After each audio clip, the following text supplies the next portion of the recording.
नमस्कार दोस्तों, स्वागत है आपका हिंदी नॉलेज शो में। तो दोस्तों, जहां दुनिया एक तरफ इस बात से चिंतित है कि अफगानिस्तान में तालिबान आने से वहां से आतंकी ऐसे निकलेंगे जैसे कि कॉलेज से स्टूडेंट ग्रेजुएट होकर निकलता है, यानी कि बिल्कुल परिपक्व होकर बड़े लड़ाके बनकर निकलेंगे, जिससे कि दुनिया को आने वाले समय में बड़े आतंकी हमले झेलने पड़ेंगे। लेकिन एक इससे भी बड़ा इशू है, जी हाँ, इससे भी बड़ा इशू है तालिबान के आने से, और वो है चाइना। दरअसल अफगानिस्तान के अंदर कहा जाता है कि करीबन $3 ट्रिलियन के यहाँ पर खनिज भंडार पाए जाते हैं, और इसमें सबसे खास है लिथियम आयंस के बड़े डिपॉजिट हैं यहाँ पर। और चीन हर कीमत पर इन लिथियम आयन के डिपॉजिट पर कब्जा चाहता है। क्यों? क्योंकि देखिए, लिथियम आयन से क्या बनती है? बैटरी।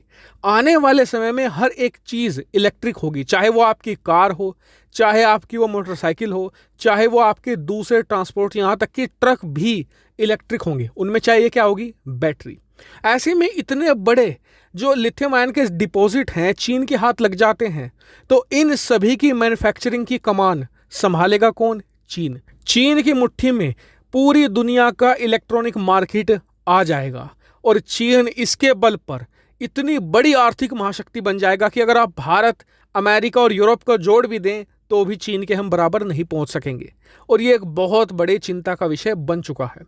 ऐसे में सभी लोग इस बात का तोड़ निकालने में लगे हुए हैं कि कैसे चीन के हाथ से ये डिपॉजिट दूर किए जाएं।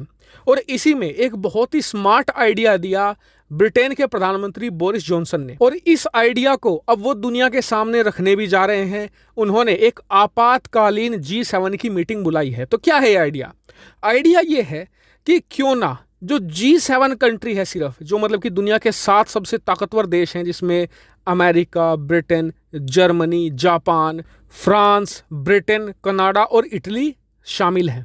तो ब्रिटेन ये कह रहा है कि हम सभी 7 देश मिलकर क्यों ना अभी के लिए तालिबान पर कठोर प्रतिबंध लगा दें। आप कहेंगे कि प्रतिबंध से क्या होगा, क्या ये स्मार्ट आइडिया है? तो मैं कहूँगा काफ़ी स्मार्ट आइडिया है, क्योंकि अगर आप प्रतिबंध लगा देते हैं तालिबान पर, व्यापार प्रतिबंध खास करके, तो चीन अफगानिस्तान के अंदर इकोनॉमिक एक्टिविटी नहीं कर पाएगा। क्योंकि अगर वो ऐसा करता है, मान लीजिए कि लिथियम आयन के जो भंडार है वो निकालना शुरू करता है, तो फिर भी वो उसका इस्तेमाल नहीं कर पाएगा, क्योंकि लिथियम आयन जैसे ही वो निकालेगा तो उस पर ऑटोमेटिकली प्रतिबंध लागू हो जाएंगे। अगर वो कल को उस लिथियम आयन का इस्तेमाल करते हुए बड़ी बड़ी इलेक्ट्रिक कार बनाता है, बाइक बनाता है, दूसरे प्रोडक्ट तैयार करता है, तो अंत में उसे बेचने कहाँ जाना पड़ेगा? यूरोप में, भारत में, अमेरिका में, दुनिया भर के दूसरे देशों में। लेकिन क्योंकि उस पर प्रतिबंध लगे होंगे तो दुनिया में वो कहीं बेच ही नहीं पाएगा।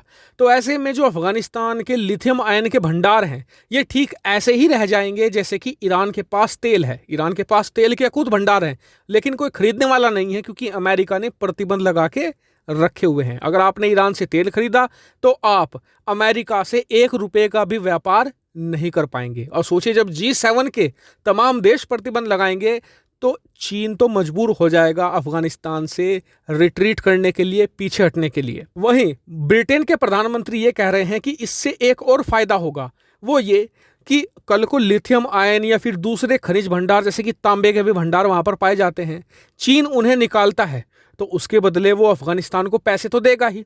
उस पैसे से तालिबान बहुत ज्यादा अमीर हो जाएगा, और उसके बाद वो उस अकूत धन का प्रयोग करेगा पूरी दुनिया में आतंकवाद फैलाने के लिए। तो इसलिए ये जो फैसला है ये दोहरे तरीके से काम करेगा, चीन को भी पीछे हटाएगा और इसके अलावा तालिबान को भी काफी हद तक कंटेन करके रखा जाएगा। हालांकि ये तो ब्रिटेन के प्रधानमंत्री का आइडिया है, जिसे वो आने वाले G7 में रखेंगे, और उम्मीद की जा रही है कि ज़्यादातर देश इसे मान लेंगे। लेकिन आपका इसके बारे में क्या मानना है? कमेंट करके जरूर बताएगा। साथ ही वीडियो को शेयर कीजिएगा और चैनल को सब्सक्राइब करना बिल्कुल भूलिएगा। Thank you very much for watching video.